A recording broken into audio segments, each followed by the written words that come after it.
ব্যাপার হচ্ছে কিছু জিনিস আমাদের শরীরে থাকে।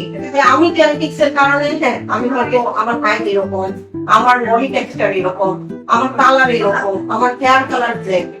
আরেকটা দেখবেন যারা ইউরোপিয়ান আমেরিকান ওদের হেয়ার কালার টোটালি চেঞ্জ কেন হচ্ছে? জেনেটিক্যালি। ঠিক আছে। তো আরেকটা ব্রেস্ট ক্যান্সারের ক্ষেত্রেও এই একই জিনিস যে আপনি